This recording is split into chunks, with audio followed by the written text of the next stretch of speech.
Sino si Isabel sa buhay mo ngayon?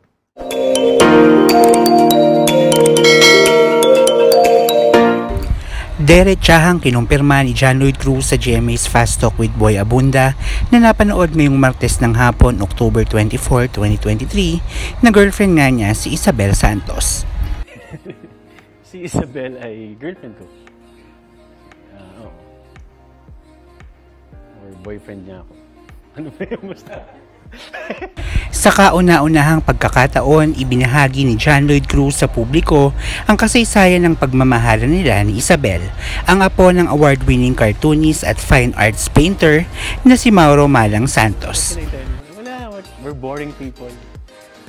Wala kaming may kikwento. Ganyan lang kami. Matagal na kami magkakilala. At the time na bago pa lang akong tumigil with ABS,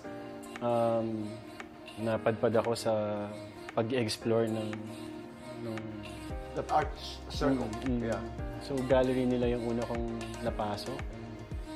And sila yung mga una kong nakilala. Family nila, kung sino yung mga patrons ng gallery nila. Ayun, matagal na kayong magkakilala.